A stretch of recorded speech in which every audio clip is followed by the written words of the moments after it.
सद्गुरु श्री ब्रह्मचैतन्य महाराज गोंदवलेकर यांचं प्रवचन 24 नोव्हेंबर। उत्कट भावनेने भगवंताची उपासना करावी।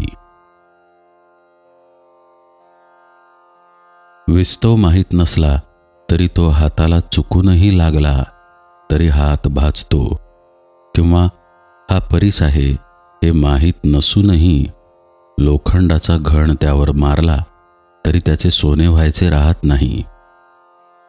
त्याप्रमाणे ज्ञानाशिवाय नुसते भक्तीने जरी भगवंताकडे गेले तरी काम होते, परंतु दुसऱ्या विषयांची आसक्ती जोवर आपल्याला सुटत नाही तोवर मनापासूनची भगवत भक्ती होत नाही।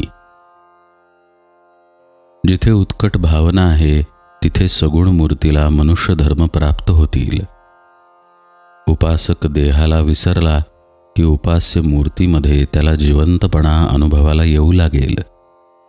शिवाय जे इतर लोक थोडे तन्मय झाले आहेत त्यांना देखील ते अनुभवाला येईल, परंतु उपासकाची किंवा भक्ताची भावना नेहमी तितकी उत्कट राहीलच असा नेम नाही।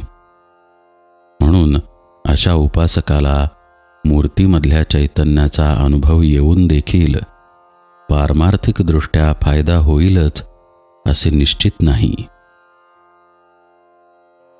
एका मुलाने काही खोडी केली म्हणून शेजारच्या बाईने त्याला एक चापट मारली। त्याबरोबर त्या मुलाने मोठे भोकाड पसरले आणि त्या बाईला शिव्या दिल्या। ते ऐकून त्याची आई बाहेर आली आणि तिने त्याला चांगलाच झोडपला, परंतु आईच्या हातचा मार खाऊन सुद्धा तो मुलगा फार ओरडला नाही आणि त्याने आईला उलट शिव्या पण दिल्या नाहीत। हे जसे खरे त्याप्रमाणे आपल्यावर येणारी संकटे ही भगवंताने आणली आहेत अशी निष्ठा असेल तर आपल्याला त्यांचा त्रास होईल, पण त्यांनी आपली शांती बिघडणार नाही। भगवंताचा विसर आपल्याला पडला की आपली शांती बिघडते। ज्या दातांनी सिंह मोठाले प्राणी मारतो त्याच दातांनी तो आपल्या पिलांना इजा न करता उचलतो, हे लक्षात असू द्यावे। आपण निष्पक्षपाती बुद्धीने विचार केला तर भगवंताचा मार्ग आपल्याला सापडेल। भगवंत हा सर्वांना साध्य आहे, फक्त काही न करणाऱ्याला तो साध्य नाही। आपल्याला जेवढे समजले आहे तेवढे आपण आधी करावे, मग पुढील माहिती आपोआप मिळते। त्यामध्ये समाधान असावे। उगीच जास्त चिकित्सा करणे हे मीपणाचे आणि देहबुद्धीचे लक्षण आहे। ज्याला भगवंताचे सान्निध्य लाभले त्यालाच निर्भयता आणि निर्वासनता येईल।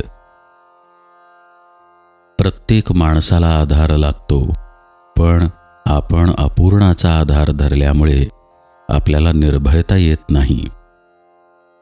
यासाठी भगवंताचा आधार धरावा, बुद्धीने निश्चय करावा आणि मन भगवंताकडे लावावे की इंद्रिये तिकडे बळजबरीने जातीलच।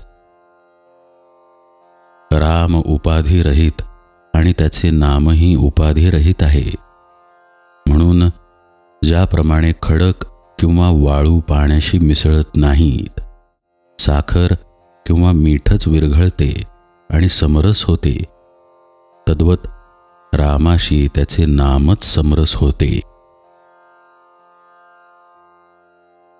सर्व सृष्टी रामरूप दिसणे हेच भक्तीचे फळ आहे। जानकी जीवन स्मरण जय जय राम।